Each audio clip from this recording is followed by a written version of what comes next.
investigating concerns about 17 students' unions that campaign for a boycott of Israel.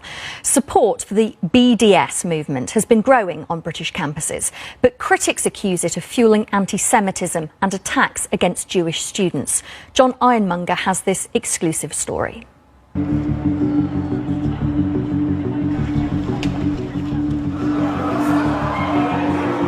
No one protected us.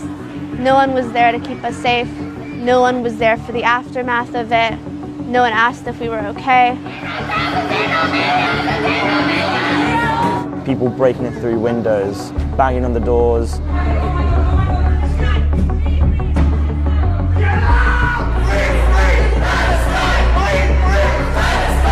I thought I was in the middle of a war between pro-Israeli students and pro-Palestinian students.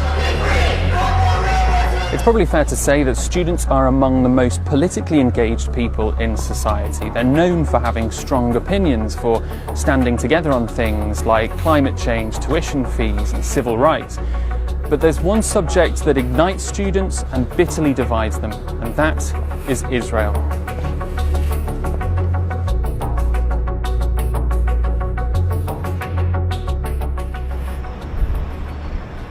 The Jewish state of Israel is deeply controversial, accused of wide-ranging human rights abuses against the Palestinian people and provoking anger around the world. So when you have these sort of situations... We've heard from Jewish students here who claim they've become scapegoats for anti-Israel hostility, subjected to verbal harassment, even physical attacks. And we've found that some student bodies are now being investigated for ignoring a legal duty to protect them. Devorah Caffey goes to Queen Mary University in London. She says she's been targeted time and again for having a connection with Israel. Have you ever taken any of these attacks personally? 100%. You know, it's not about political opinions anymore. It's more about if I ever express a viewpoint in class or on social media, I get comments, you know, in public or in private, saying, you know, oh, that's a Jewish girl, and pointing behind my back and whispering. She says the abuse turned physical at UCL in October when she attended a speech given by a former officer in the Israel Defense Force. This one girl used her back and pushed me against the doors, and I was screaming for her to get off me. My friend helped me get out of the crowd because I felt very claustrophobic. And outside, I had a panic attack, and I couldn't breathe. I felt like my chest was kind of tightening up. The event was hijacked by pro-Palestinian students who claimed the speaker was complicit in human rights abuses.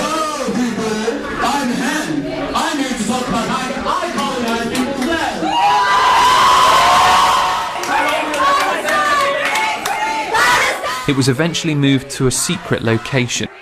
We were running towards the room, and my friends got inside. I saw protesters running around campus trying to look for us. And one of my friends had a Jewish skull cap, and I was about to tell him to take it off. And I felt really disgusted in myself that thought would even come to my head. So you felt then that you had to shield your identity? Yeah, no, definitely.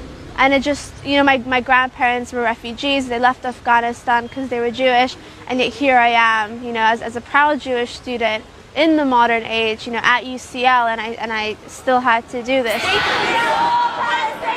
Police were called to prevent further clashes, and the event was able to proceed.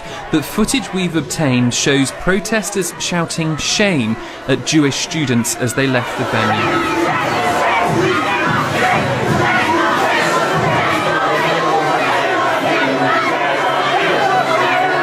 How has this sort of thing affected your everyday life at university? It has been hard. It's been 2 years of just, I guess, constant fighting for our freedom of speech, our rights, you know, our well-being. I've definitely missed a lot of deadlines, for example. I've got a few extensions. I've had counseling. I've had a few anxiety episodes where it's been really hard. Not all Jewish students share the same views. Cy Englert is a member of the Palestine Society at SOAS. There's this kind of image that, you know, the Palestine Society is running wild, that it's very dangerous for Jewish students, etc. And that is something that I don't recognize at all. When there are cases of unfair harassment, if there's cases of racism. I actually think the Palestine movement and its organizations and its kind of official representatives and cadres, etc., is actually very careful to acknowledge that, to condemn it, to distance itself from it. Anti-Semitism at British universities has doubled, according to one charity. Incidents like Nazi graffiti, abuse and assaults increased from 21 in 2015 to 41 last year. But we've heard claims the bodies which represent students are part of the problem.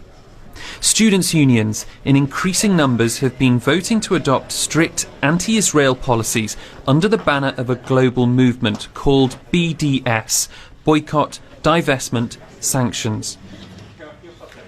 SOAS Students' Union in London has been leading the charge. In 2015, they held a BDS referendum.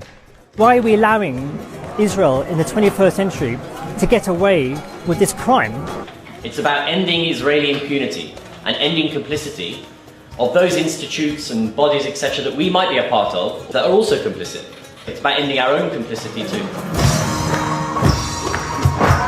BDS pressures Israel to end the occupation of Arab lands by calling for the boycott of Israeli companies and institutions. I think SOAS, in a lot of ways, is a beacon, actually, for a lot of other universities. It's so important that we lead this movement. Since the referendum at SOAS, many more students' unions have signed up to the movement. But some people claim that BDS is threatening the welfare of Jewish students. So student unions talk a lot about safe space, and I think a space which is sort of specifically, explicitly boycotting of Israel is not a safe space for Israeli students or for many other students who have various kinds of links to Israel, or for other students who simply are worried by the politics of the singling out of Israel as a specific unique evil on the planet. So do you think these student unions in question may be in danger of alienating their members that are Jewish? I think it's profoundly alienating for most Jewish students. Most Jewish students have, as part of their Jewish identity, some kind of attachment or relationship to Israel. In total, we found 17 students' unions that have endorsed BDS, and they include some of the largest in the UK, like Manchester and UCL. But are they doing anything wrong? Since 2010, students' unions have become registered charities, and this means they now have a legal duty to act in the interests of their members. Political campaigns must not become their focus, and they're not allowed to comment publicly on issues that don't affect the welfare of their members as students.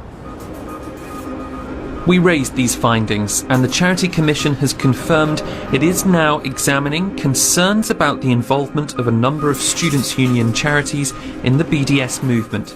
It said the concerns would be assessed consistently while taking into account the circumstances of each individual charity, and that where appropriate, they may need to take regulatory action. I went to a Queen Mary event, an event at Queen Mary, talking about BDS and so on. With a couple of friends. There was a lot of hate speech going on basically against Israel. As soon as we started asking questions, they started saying, "You're sent by the embassy," and everyone started kind of booing at us. "You're Mossad agents. Your state is a fantasy world for Jews." It's all horrible. And then next to us was a guy sitting, and he started saying very kind of intimidating stuff towards the girls that were with me, sexist stuff. And as we left the event, we saw that we were being followed by this guy. And we had to run to the station because we'd heard about this guy being particularly hostile. I just thought, like, this is not how I'm supposed to be feeling, because I've asked questions during a debate at university. What's fueling this anti-Semitism, if you like, on campus? I think when institutions accept BDS, when the student union accepts BDS, when the National Union of Students accepts BDS, when you have your own professors signing petitions to boycott Israel, when you see the pro-Palestinian cause kind of twist into an anti-Israel cause, and that's the whole problem with the rhetoric you use, it's not pro-Palestinian, it's anti-Israel. When you see that happening, you understand this is what's fueling anti-Semitism. Isaac isn't alone. The NUS, which is a confederation of 600 students' unions, held a survey this month of their Jewish members. The vast majority of respondents felt uncomfortable with their students' union having a BDS policy. But the NUS themselves backed BDS in 2015. They refused to be interviewed for this programme and failed to provide us with a statement. Our request for comment from the BDS National Committee was also declined. And of the students' unions we contacted that have passed boycott motions, only SOAS was prepared to talk to us. The idea that somehow supporting BDS, supporting boycott, academic boycott, etc., is a kind of a blank boycott on individuals, I think is very dangerous. It's not. It's about saying we don't want institutional links, economic links, political links with institutions, governments, companies that are complicit in the attacks on rights. The BDS movement that proposes referenda, it doesn't propose to shut down any political event. On the contrary, it proposes to open them, to involve as many people as possible. Everybody, whatever their background and ideas, should be allowed to be involved in the union and take part in them. Now that shouldn't stop us from making decisions and from overturning those decisions. It's decisions that possible. Alienate certain students? I think all decisions, national elections alienate everybody that votes for the losing part. But the government isn't a charity though.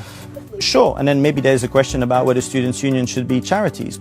I think when student unions encompass this one-sided view, it's kind of expressing to everyone as a fact that, Israelis are in the wrong, they're the enemy of human rights in the world, they're an enemy to peace in the region. If you look behind the BDS lens, they call for these things that are not peaceful, they harm Jewish students and pro-Israel students, and they don't support a peaceful atmosphere on campus.